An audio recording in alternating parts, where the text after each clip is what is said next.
இன்று நீங்க ஃபீல் பண்ணிட்டு இருக்கீங்களா? என்னை யாருமே வேல்யூ பண்ண மாட்டேங்கிறாங்க. என்னை யாருமே கன்சிடர் கூட பண்ண மாட்டேங்கிறாங்க. நான் எப்பவுமே பின்னாடி இருந்து வேலை செய்ற மாரி தான் இருக்கு. ஆனா, அதுக்கான கிரெடிட் எனக்கு கிடைக்க மாட்டேங்குது. நான் தான் இதுக்கு ஃபுல்லா ஹார்ட் ஒர்க் போடுறேன். ஆனா, என்னை யாருமே கவனிக்க மாட்டேங்கிறாங்க. எனக்கான ஒரு அப்ரிசியேஷன் கூட என்ன பாராட்டுறது கூட யாரும் பாராட்ட மாட்டேங்கிறாங்க. ஆனா, நான் தான் இதுக்கு எஃபர்ட் போட்டிருக்கேன்னு கூட மனுஷங்களோட கண்ணுக்கு தெரிய மாட்டேங்குது. இதனால என்னோட ப்ரமோஷனா சரி, எதுனாலும் சரி, நான் பண்ற உழைப்பு இன்னொருத்தங்களுக்கு அது நல்ல பேரா போயிருது. நான் இன்னும் அதே நிலைமையில தான் இருக்கேன். நான் இன்னும் என்னை யாருமே கன்சிடர் பண்ணாத ஒரு நபர்ல தான் நான் இருக்கேன் அப்படின்னு சொல்லி நீங்க நினைச்சிட்டு இருக்கீங்க அப்படின்னா, கவலைப்படாதீங்க. உங்கள யாருமே நோட்டீஸ் பண்ணலன்னா, அது ப்ராப்ளம் கிடையாது. உங்கள யாருமே சூஸ் பண்ணலனாலும் அது ஒரு ஃபெயிலியரான ஒரு விஷயம். நீங்க தோத்து போனதாவும் நினைக்காதீங்க. ஏன்னா, ஆண்டவர் உங்கள சூஸ் பண்ணியிருக்காரு. நீங்க ஆண்டவரால தேர்ந்தெடுக்கப்பட்டவங்க. அதனால தான் மனுஷங்க என்ன பண்ணுவாங்க அப்படின்னா, முகத்த பார்ப்பாங்க. ஆனா ஆண்டவரோ இருதயத்தை பார்க்கிறார். அப்ப ஆண்டவர் இன்று உங்களுடைய இருதயத்தை பார்க்கிறார். இந்த மாரி நீங்க சூழ்நிலையில இருக்கீங்க. நான் யாராலயும் வேல்யூ பண்ணப்படாத, மதிக்கப்படாத ஒரு பாத்திரமா இருக்கேன் அப்படின்னா, இன்று ஆண்டவர் உங்களுக்கு சொல்றாங்க, "நீ என்னால் தேர்ந்தெடுக்கப்பட்டவன்" அப்படிங்கிறத ஆண்டவர் இன்று உங்களோடு கூட பேசிக் கொண்டிருக்கிறார். இந்த வீடியோவ இன்று ஒரு ஜெபத்தோடு இந்த வீடியோவ நம்ம பார்க்க போறோம். நீங்க இத ஸ்கிப் பண்ணாம கடைசி வரைக்கும் பாருங்க. கர்த்தர் நிச்சயமாய் உங்களுடைய இருதயத்துல ஒரு ஆறுதலை, சந்தோஷத்தை, ஒரு தெளிவை கொடுப்பார் என்று நான் கர்த்தருக்குள் விசுவாசிக்கிறேன்.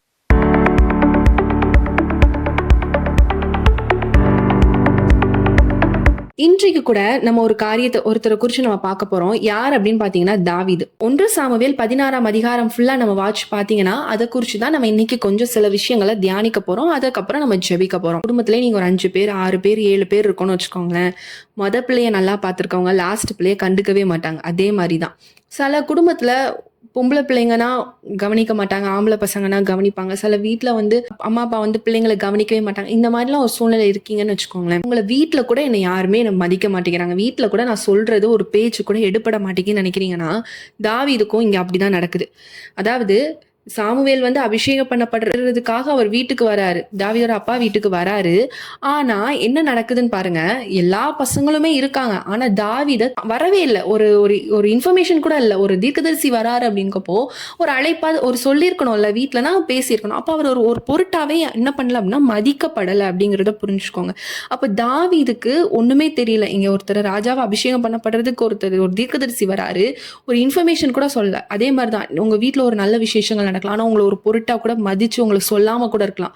நீங்க அதனால ரொம்ப வேதனை பண்ணலாம். என்கிட்ட ஒரு வார்த்தை சொல்லிருக்கலாமே, நானும் இந்த வீட்டுல ஒருத்தன் தானே, என்கிட்ட சொல்லியிருந்தா நான் சந்தோஷம் தானே பட்டிருப்பேன். ஏன் என்கிட்ட சொல்ல மாட்டேங்கிறாங்க, நான் அப்படி என்ன பண்ணிட்டேன் அப்படின்லாம் நீங்க ஃபீல் பண்ணிட்டு இருக்கீங்க அப்படின்னா, இதே மாதிரிதான் தாவீதுக்கும் அன்று நடந்தது.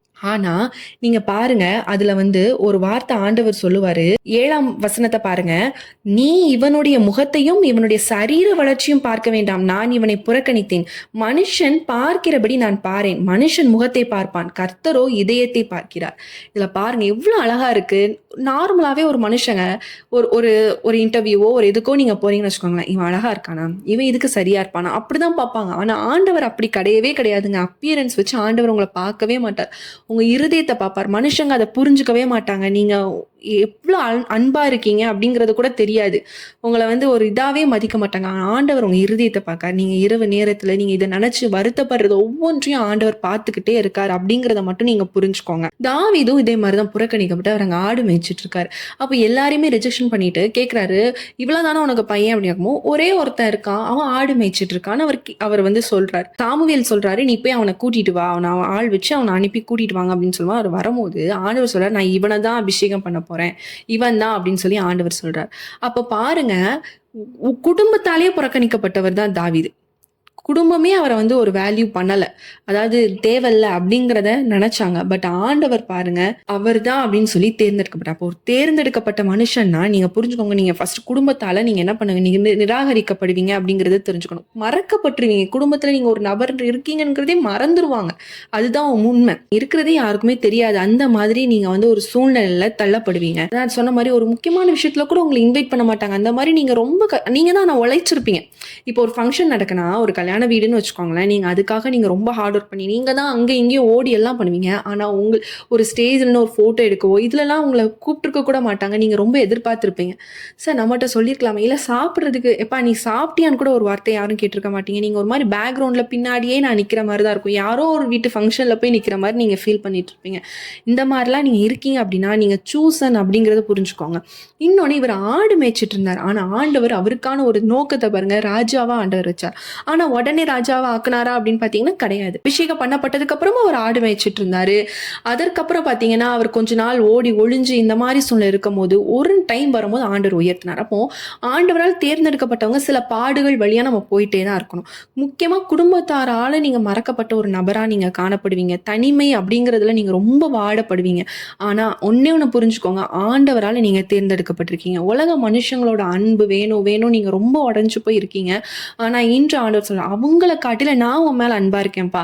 நீ என்னால அபிஷேகம் பண்ணப்பட்டவன். நான் உன்னை நான் உன்னை சூஸ் பண்ணியிருக்கேன்ப்பா. அந்த உலகத்துல கோடிக்கணக்கான பேர் இருந்தாலும் நான் உன்னை சூஸ் பண்ணியிருக்கேன் அப்படிங்கிறது உலகத்தை படைச்ச தேவன் உங்களை பார்த்து சொல்லும்போது நீங்க எவ்வளவு கொடுத்து வச்சவங்க அப்படிங்கிறத நீங்க இன்று யோசிச்சு பார்க்கணும்.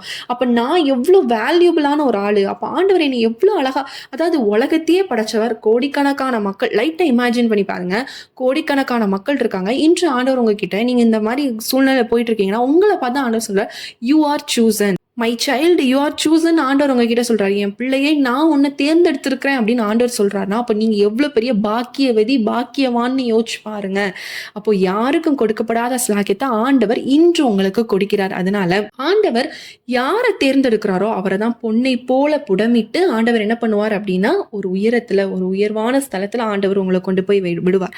அதனால நீங்க ஃபீல் பண்ணாதீங்க, நான் யார் கண்ணுக்குமே நான் தெரிய மாட்டேங்கிறேனே, எல்லாத்தையும் நான் ரிஜெக்ட் பண்ணிக்கிட்டே இருக்காங்களே, எனக்கு ஒரு சான்ஸ் கிடைச்சா கூட நல்லா இருக்கும் அப்படின்லாம் நீங்க ஃபீல் பண்றீங்கன்னா, தாவீதும் யோசிச்சு பாருங்க. தாவீது எல்லாராலும் மறக்கப்பட்டவர், குடும்பத்தாலேயே மறக்கப்பட்டவர், நிராகரிக்கப்பட்டவர். அவர் பின்னாடிதான் ஆடு மேய்ச்சிக்கிட்டு பின்னாடிதான் அவர் இருந்தாரு.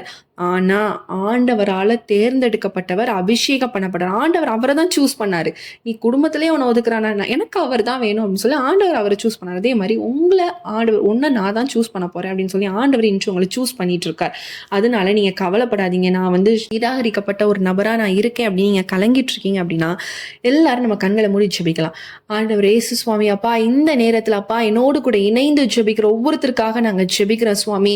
அப்பா குடும்பத்துல நான் மறக்கப்பட்ட நபரா இருக்கேன், நிராகரிக்கப்பட்ட நபரா இருக்கேன். நான் எல்லாத்துலயும் என் குடும்பம் நான் முயற்சி பண்ணி ஒவ்வொரு விஷயம் செய்யறேன். ஆனா என்னை யாருமே பாசம் காமிக்க மாட்டேங்க. அந்த ஒரு பாசத்துக்காக தானப்பா நான் ஏங்கி இருக்கேன். ஆனா என்ன யாருமே உண்மையா நேசிக்க மாட்டேங்கிறாங்க. ஆண்டவரே எனக்கு நீங்க உதவி செய்யுங்க, நீங்க எனக்கு அன்பு காட்டுங்க என்று சொல்லி கலங்கி கொண்டு என்னோடு கூட இணைந்து ஜெபித்து கொண்டு இருக்கிற ஒவ்வொருத்தருக்காக நாங்க ஜெபிக்கிறோம் சுவாமி. அப்பா நீங்க கண்ணோக்கி பாருங்க, நீர் இறங்குவீராக. நீர் மனதுருகிற தேவன் அல்லவோ கர்த்தாவே, ஒரு விஷயம் நீர் இறங்குங்கப்பா, மனம் இறங்குங்கப்பா. அப்பா ஆண்டவரே அவங்களுடைய சூழ்நிலைகள் எல்லாம் மாறட்டும். தாவீதை எப்படி அபிஷேகம் பண்ணி ராஜாவாக உயர்த்தினர், இந்த நாட்கள் என்னுடைய பிள்ளைகள் ஒவ்வொருத்தரும் சுவாமி இந்த பாடுகள் மத்தியில நடந்து கொண்டு இருக்கிறாங்க சுவாமி. இன்று ஆண்டவரே அவங்களுக்கு ஒரு உயர்வான ஸ்தலத்திற்கான வழியை நீர் உண்டு பண்ணுவீராக. அதற்கான ஆயத்தங்களை கர்த்தர் நீர் பண்ண வேண்டுமாறு நாங்கள் ஜெபிக்கிறோம். அவங்கள்ட்ட இருக்கிற எல்லா தடைகளும் உடைக்கப்படட்டும் இயேசுவின் நாமத்தினால.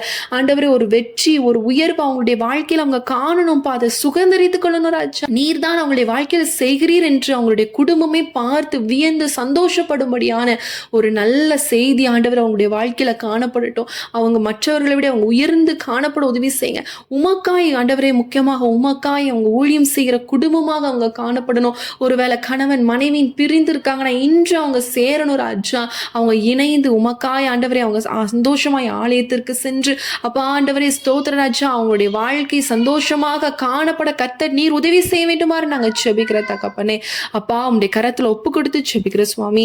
அப்பா இந்த ஜெபத்துல என்னோடு கூட இணைந்து ஜெபிக்கிற ஒவ்வொருத்தருக்கும் கர்த்தாவே நீங்க விசேஷித்த ஒரு ஆண்டவரே ஸ்தோத்திர அனாயிட்டிங் வச்சிருக்கிறீங்க, அபிஷேகத்தை வைத்திருக்கிறீங்க சுவாமி. இந்த நாள்ல இந்த காலை பொழுதுல ஆண்டவரே அவங்க அந்த அபிஷேகத்தை சுதந்திரித்துக் கொள்ளட்டும் இயேசுவின் நாமத்தினால.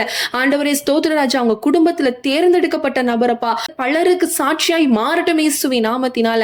அவங்க வாழ்க்கையில இருக்கக்கூடிய எல்லா பிரச்சனைகள் சூழ்நிலைகளும் தடைகளையும் கர்த்தர் உடைத்து, கர்த்தாவே இயேசு சுவாமி அப்பா உம்முடைய நாம மகிமைப்படும்படியான காரியங்கள் அவங்களுடைய வாழ்க்கையில நீர் செய்ய வேண்டுமாறு நாங்கள் ஜெபிக்கிறோம் தகப்பனே. இயேசு சுவாமி அப்பா உம்முடைய வல்லமை வரங்களையும் பிள்ளைங்க நிரம்பி வழியணும் ஆண்டவரே. பிறருக்கு கொடுக்கக்கூடிய சூழ்நிலையில் அவங்க மாறணும் ராஜா. கர்த்தர் நீர் அவர்களை உயர்த்த போகிறீர், அதற்காக உமக்கு ஸ்தோத்திரம். உம்முடைய கரம் அவர்களோடு கூட இருந்து தாங்க போறதற்காக உமக்கு ஸ்தோத்திரம். தாழ்த்தி ஒப்பு கொடுக்கிறோம் இயேசுவின் நாமத்தில் ஜெபிக்கிற நல்ல பிதாவே, ஆமேன். என் ஆத்துமாவே கர்த்தரை ஸ்தோத்திரி, என் முழு உள்ளமே பரிசுத்த நாமத்தை ஸ்தோத்திரி. என் ஆத்துமாவே கர்த்தரை ஸ்தோத்திரி, கர்த்தர் செய்த சகல உபகாரங்களையும் மறவாதே, ஆமேன். இந்த நாளிலும் தாவீது போல நீங்களும் கஷ்டப்பட்டுட்டு இருக்கீங்க, நான் குடும்பத்தாலேயே நான் நிராகரிக்கப்பட்டுட்டு இருக்கேன் அப்படின்னு நீங்க நினைச்சீங்கன்னா நீங்க கண்டிப்பா நீங்க புரிஞ்சுக்கோங்க, ஆண்டவர் உங்களை உயர்த்த போகிறார். நீங்க ஒரு உயர்வான ஸ்தலத்துல ஆண்டவர் உங்களை கொண்டு போக போறார். நீங்க தனித்து விடப்பட்டவர்களாக அல்ல, நீங்க தேவனால் தேர்ந்தெடுக்கப்பட்டவர்கள் அப்படிங்கறத நீங்க புரிஞ்சுக்கோங்க. அதாவது கர்த்தர் என் மேய்ப்பரா இருக்கிறார், நான் தாழ்ச்சி அடையேன். அதே மாதிரி கர்த்தர் உங்களோட மேய்ப்பராக இருக்கிறார். நீங்க மனிதர்கள் எப்படி இருந்தாலும் நீங்க அதை பத்தி கவலையே படக்கூடாது. நீங்க கவலைப்பட அவரோட ட்ராக்ல இருந்து நீங்க பின்வாங்கி போறதுக்கு அதிக சூழ்நிலைகள் உருவாகும். ஆண்டவர் உங்களோடு கூட பேசி கொண்டிருக்கிறார். நீங்க விலையேற பெற்றவர்கள், நீங்க தேவனால் தேர்ந்தெடுக்கப்பட்டவர்கள். அதனால சில பாடுகள் இருக்கும். இந்த தனிமையின் பாதையில இருக்கீங்க அப்படின்னா புரிஞ்சுக்கோங்க, நீங்க தேர்ந்தெடுக்கப்பட்டிருக்கீங்க. அதனாலதான் இந்த பாதையில நீங்க போயிட்டு இருக்கீங்க. இந்த பாதையில நீங்க இப்ப போயிட்டு இருக்க கஷ்டம் எல்லாம் ஒரு நாள் உங்களுக்கு சந்தோஷத்தை கொடுக்கும். நீங்க ஆண்டவர் உயர்த்தும் போது நீங்க யோசிப்பீங்க, அதனாலதான் ஆண்டவர் என்ன இந்த பாதையில நடத்திட்டு வந்திருக்கிறாரு. இன்றைக்கு நான் நல்லா இருக்கேன், என் குடும்பமும் இப்ப நான் உயர்வா இருக்கிறத பார்த்து சந்தோஷப்படுறாங்க, நான் அவங்கள பாத்துக்கிற மாதிரி ஒரு சூழ்நிலை எனக்கு ஆண்டவர் உருவாக்கி கொடுத்திருக்கிறாரே, அதற்கு நான் ஆண்டவருக்கு நன்றி செலுத்துகிறேன் அப்படின்னு சொல்லி நீங்க நன்றி செலுத்துகிறவர்களா நீங்க மாறுவீங்க. அதனால இதை குறித்து கவலைப்படாதீங்க, சோர்ந்து போகாதீங்க. ஆண்டவர் உங்க கூட இருக்கிறார். இந்த காலேஜும் உங்களுக்கு ஆசீர்வாதமாக இருந்திருக்கும் அப்படின்னு சொல்லி நான் கர்த்தருக்குள் விசுவாசிக்கிறேன். மறக்காம சப்ஸ்கிரைப் பண்ணிக்கோங்க, நோட்டிஃபிகேஷன் ஆன் பண்ணிக்கோங்க. தினமும் காலை நம்ம 5:30 மணிக்கு இந்த ஜெபம் போயிட்டு இருக்கும். நீங்க எங்களோடு கூட இணைந்து ஜெபிங்க. உங்களுக்கு ஏதாவது ஜெப குறிப்புகள் இருக்கும் அப்படின்னா ஸ்க்ரீன்ல தரக்கூடிய நம்பருக்கு நீங்க வாட்ஸ்அப் பண்ணுங்க, இல்லைன்னா மெசேஜ் பண்ணுங்க, இல்லைன்னா நீங்க கால் பண்ணுங்க. நாங்க உங்களுக்காக ஜெபிக்கிறோம். கர்த்தர் உங்களை ஆசீர்வதிப்பார். இந்த பிரேயர் உங்களுக்கு ஆசீர்வாதமாக இருந்துச்சு அப்படின்னா நீங்க கமெண்ட்ஸ்ல சொல்லுங்க. கர்த்தர் உங்களோடு கூட பேசினார்ன்றாலும் கமெண்ட்ஸ்ல சொல்லுங்க. உங்களுடைய சாட்சிகள், இந்த மாதிரி காரியங்கள்லாம் நீங்க பகிருங்க. இதை பார்க்கறதன் மூலம் பலர் தொடுவதற்கு ஒரு உதவியாக காணப்படும். ஒருவேளை உங்களை கொண்டு ஆண்டவர் சித்தம் வச்சிருக்கலாம், நிறைய பேர் தொடப்படணும்ட்டு. கண்டிப்பா நாங்கள் உங்களுக்காகவும் ஜெபிக்கிறோம், தேவனுக்கு நன்றி செலுத்துகிறோம். மீண்டும் உங்களை அடுத்த ஒரு பிரேயர் வீடியோல சந்திக்கிறோம். கர்த்தர் உங்களை ஆசீர்வதிப்பாராக. ஆமென்.